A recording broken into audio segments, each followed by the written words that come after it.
समस्त देशवासियों को हमारा जय श्री कृष्ण, राधे राधे। इस वीडियो के माध्यम से आप सब तक पहुँचे।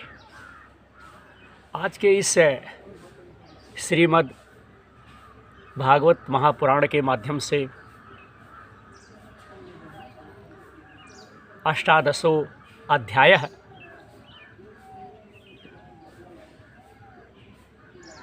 और हिरण्याक्ष के साथ वाराह भगवान का युद्ध, लड़ाई किस प्रकार से बंधु हुई,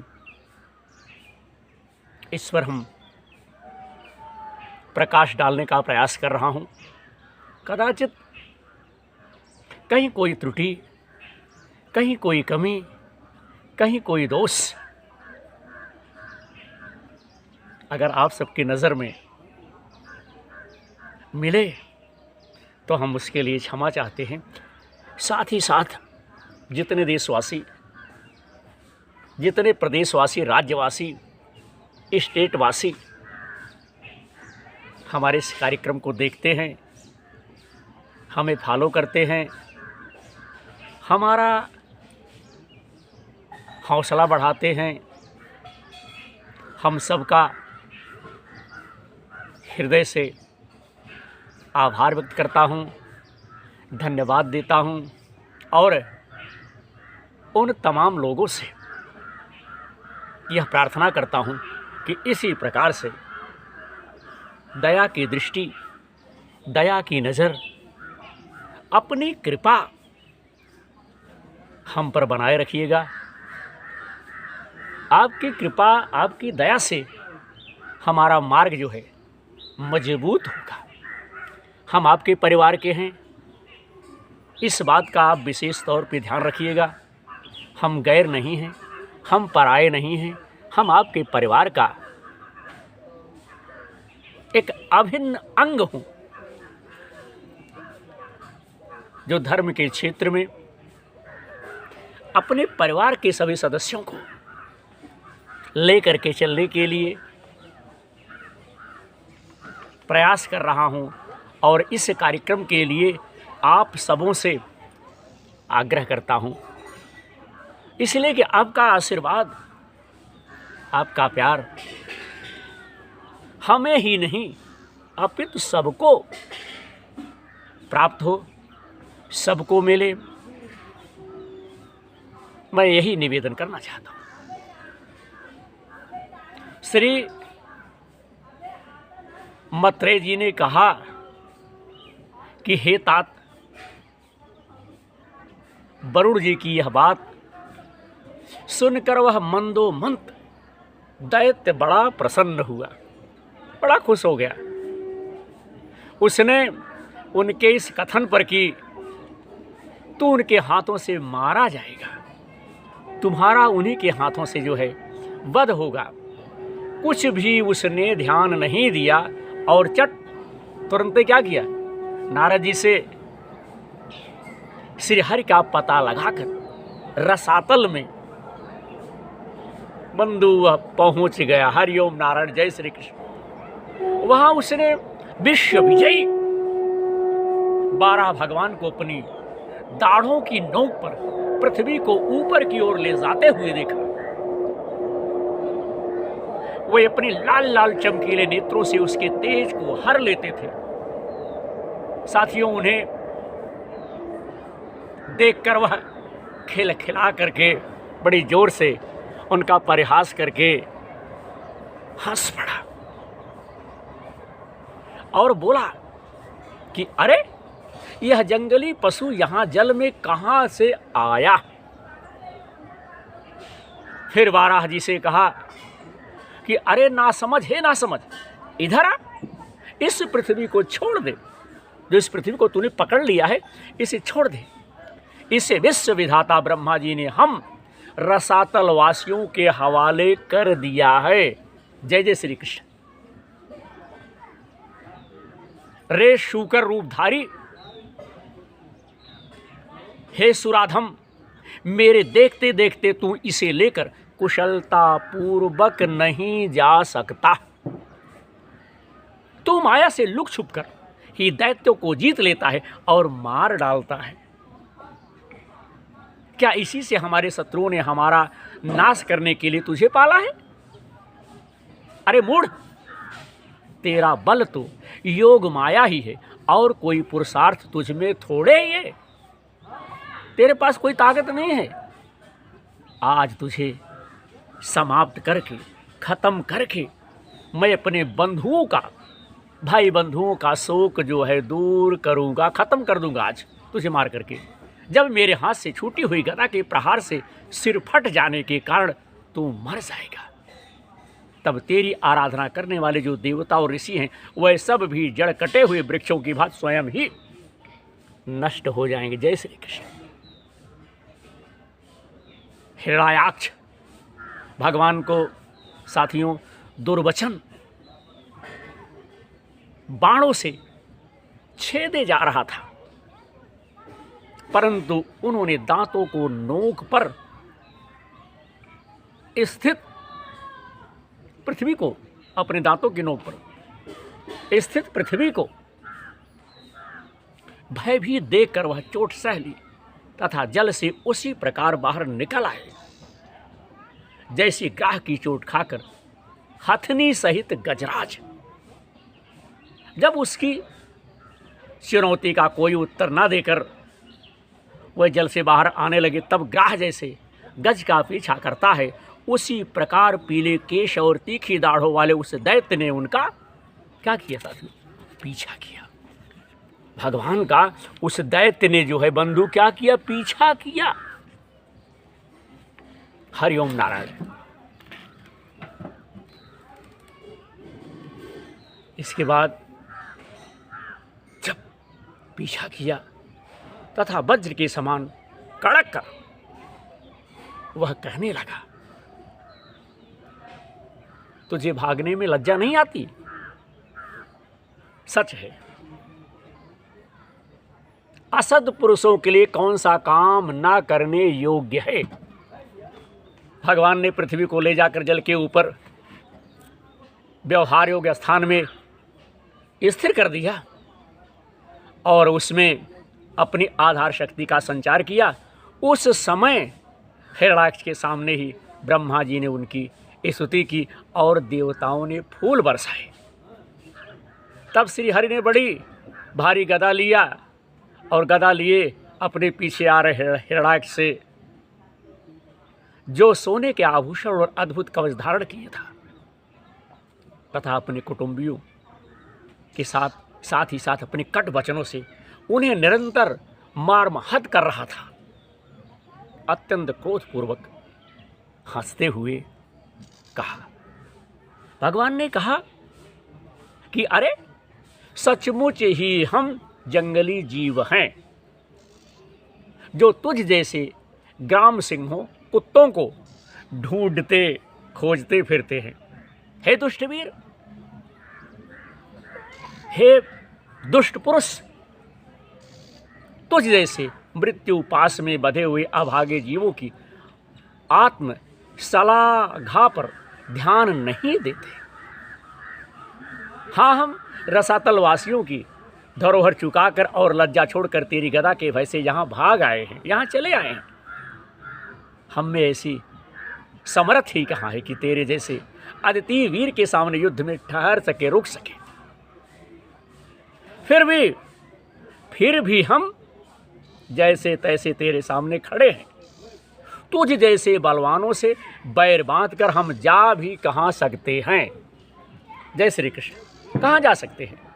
तू पैदल वीरों का सरदार है, इसलिए अब निसंकोच होकर उधेड़ बुन छोड़कर हमारा अनिष्ट करने का प्रयत्न करो। तू प्रयत्न कर और हमें मार कर अपने भाई बंधुओं के आंसू पोंछ। अब इसमें देर ना कर, देर मत कर।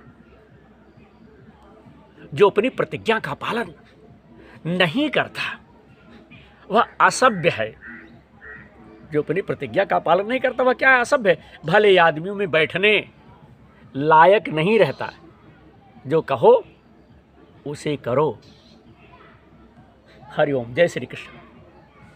मैत्रेय जी कहते हैं साथियों कि हे विदुर जी, जब भगवान ने रोज से उस दैत्य का इस प्रकार खूब उपहास और तिरस्कार किया, अपमान किया भैया, तब वह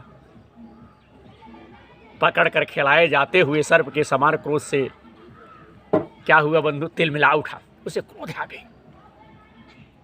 वह खींचकर लंबी लंबी सांस लेने लगा। उसकी इंद्रियां क्रोध से क्षुब्ध हो उठी, आंखें लाल हो गई और उस दुष्ट दैत्य ने बड़े वेग से लपक कर भगवान पर गदा का प्रहार किया। उस दुष्ट ने क्या किया, दौड़ करके भगवान के ऊपर गदे से साथियों प्रहार किया, किंतु भगवान ने अपनी छाती पर चलाई हुई शत्रु की गदा के प्रहार को कुछ टेढ़े होकर बचा लिया। ठीक वैसे ही जैसे योग सिद्ध पुरुष मृत्यु के आक्रमण से अपने को बचा लेते हैं। साथियों, फिर जब वह क्रोध में होठ चबाता अपनी गदा लेकर बार बार घूमने लगा, तब श्री हरि कुपित होकर बड़े वेग से उसकी ओर झपटे। सौम्य स्वभाव हे विदुर जी, तब प्रभु ने शत्रु की दाईं भौं पर गदे की चोट की, गदे से प्रहार किया, किंतु गदा युद्ध में कुशल हिरण्याक्ष ने उसे बीच में ही अपनी गदा पर ले लिया, बचा लिया। उसने क्या किया, बचा लिया। इस प्रकार श्री हरि और हिरण्याक्ष एक दूसरे को जीतने की इच्छा से अत्यंत क्रुद्ध होकर के आपस में अपनी गदाओं से प्रहार करने लगे। जय जय श्री कृष्ण। मैं विनोद दुबे, विनोद प्रहरी यूट्यूबर यूट्यूब चैनल के माध्यम से श्रीमद् भागवत महापुराण की कथा विनोद प्रहरी यूट्यूबर यूट्यूब चैनल पर, धर्म की जय हो, अधर्म का नाश हो, प्राणियों में सद्भावना हो, विश्व का कल्याण हो। तो भैया उस समय उन दोनों में ही जीतने की होड़ लगी रही कि हम जीत जाएं, आप जीत जाए, वो जीत जाए, वो आदमी जीत जाए। युद्ध करने वाला तो सोचता ही है ना कि कम से कम हम जीत जाएं। दोनों में होड़ लगी हुई थी। दोनों के ही अंग गदाओं की चोट से घायल हो गए थे। अपने अंगों के घावों से बहने वाली रुधिर, खून की धारा, गंध से दोनों का ही क्रोध जब बढ़ गया और वे दोनों ही तरह तरह के पैतरे बदल रहे थे। इस प्रकार गौ के लिए आपस में लड़ने वाले दो सांडों के समान उन दोनों में एक दूसरे को जीतने की इच्छा से बड़ा भयंकर युद्ध हुआ।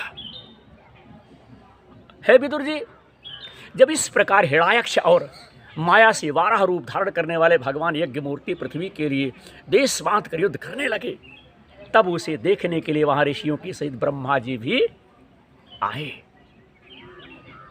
वे हजारों ऋषियों से घिरे हुए थे। जब उन्होंने देखा कि वह दैत्य बड़ा सूरवीर है, उसने भय का नाम भी नहीं है उसके अंदर,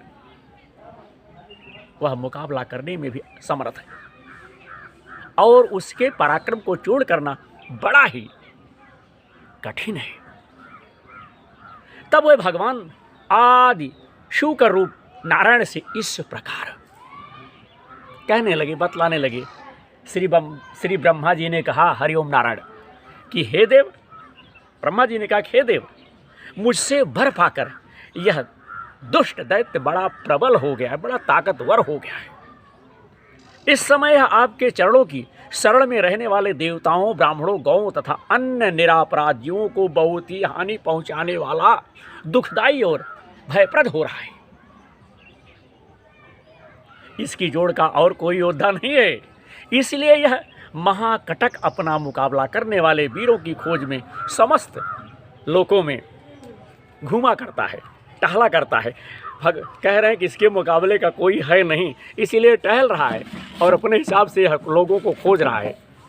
यह दुष्ट बड़ा ही मायावी, घमंडी और निरंकुश है। बच्चा जिस प्रकार क्रुद्ध हुए सांप से खेलता है, वैसे ही आप इससे खिलवाड़ ना करें। हैं? हे देव, हे अच्युत, जब तक यह दारुण दैत्य अपनी बल वृद्धि की वेला को पाकर प्रबल हो, इससे पहले पहल ही आप अपनी योग माया को स्वीकार करके इस पापी को मार डालिए। साथियों, रात्रि में दैत्यों की माया जो है बढ़ जाती है। रात्रि में पिशाचरों की, भूतों की, प्रेतों की माया जो है दुगनी हो जाती है। हे प्रभु, देखिए, लोगों का संहार करने वाली संध्या की भयंकर वेला आना ही चाहती है। हे सर्वात्मान, आप इससे पहले ही इस असुर को मारकर देवताओं को विजय प्रदान करें, देवताओं को विजय दें। इस समय अभिजीत नामक मंगलमय मुहूर्त का भी योग आ रहा है। इस समय भैया क्या है, मंगलमय मुहूर्ति का योग जो है अभिजीत नक्षत्र आ गया है। अतः अपने सुहग हम लोगों के कल्याण के लिए शीघ्र इस दुर्जय दैत्य से निपट लीजिए। हे प्रभु, इसकी मृत्यु आपके ही हाथ बदी है। इसकी मृत्यु केवल आपके हाथ से होगी। हम लोगों के बड़े भाग्य हैं कि स्वयं ही आपने काल रूप आपके पास आ पहुँचा है। अब आप युद्ध में बलपूर्वक इसे मारकर लोगों को, धरती को शांति प्रदान कीजिए। इस प्रकार से साथियों चर्चा हुई। अगले एपिसोड में हम अपने भाइयों को हिरण्याक्ष का किस प्रकार से भगवान ने वध किया, अगले एपिसोड में, अगले वीडियो में हम अपने भाइयों को बताएंगे, सुनाएंगे। आशा है हमारे भाइयों को यह चरित्र, यह कथा